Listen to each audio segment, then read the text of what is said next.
প্রয়োজন ছাড়া যে মানুষ আপনার সাথে যোগাযোগ করে না তাদের সাথে আপনারা কোনো সময় মিশবেন না।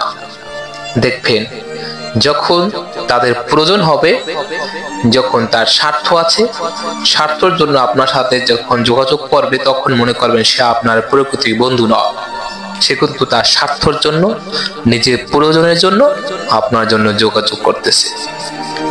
আর দেখবেন যে প্রয়োজন ছাড়া আপনার সবচেয়ে কঠিন মুহূর্তেও আপনার পাশে লেগে থাকে, আপনার দুদিনেও যে আপনার পাশে লেগে থাকে, সেই হবে আপনার সঠিক বন্ধু, সেই হবে আপনার প্রকৃতি বন্ধু।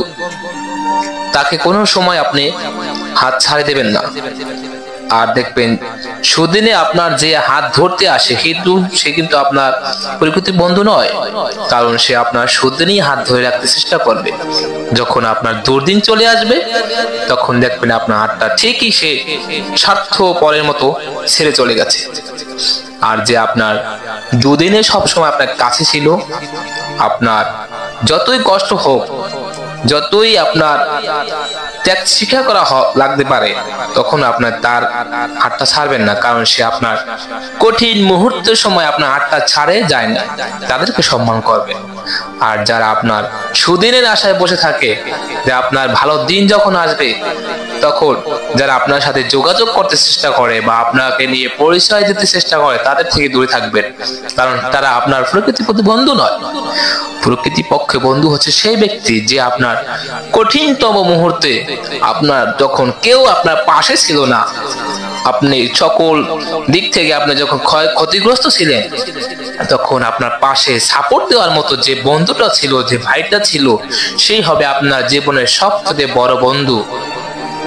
তার জন্য আপনি সব করবেন। যখন আপনি যে প্রতিষ্ঠিত হবেন তাকে ভুলে যাবেন না।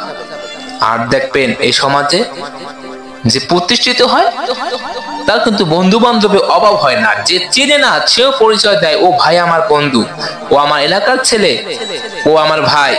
আর যদি আমি সমাজের প্রতি প্রতিষ্ঠিত হতে না পারে, আপনাকে কেউ চেনবে না। আপনার আপন মানুষগণ সেও আপনাকে পরীক্ষা করবে, আপনাকে আপনার একদম ক্লোজ মানুষও যদি আপনি প্রতিষ্ঠিত হতে না পারেন, আপনার ফোন রিসিভ করবে না। এটাই বাস্তব কথা।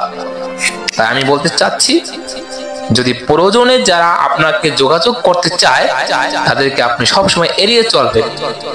আর আপনার যে প্রয়োজন ছাড়া এবং প্রয়োজনের সহকারে যারা সবসময় আপনার পাশে ছিল, পাশে থেকে সাপোর্ট দিয়েছে, তাকে সবসময় আপনি ভালোবাসবেন এবং সব জীবনের শেষ মুহূর্ত পর্যন্ত তাকে শ্রেষ্ঠ বন্ধু হিসেবে মনে নেবেন, কারণ সেই আপনার স্বার্থ ছাড়াই ভালোবাসে। আর যারা সুদিনে আসে আপনাকে ভালোবাসতে চায়, তারা কিন্তু আপনাকে ভালোবাসে না, তার স্বার্থ পূরণ হয়ে গেলে আপনাকে ছেড়ে চলে যাবে। তাই এটা দিকে রাখবেন, প্রয়োজনে যারা যোগাযোগ করে তাদের হাতটা সহসায় ধরবেন না। যে আপনার দুর্দিনে হাতটা ধরে রাখছে, আপনি সুদিনেও তার হাতটা আপনি ধরে রাখবেন।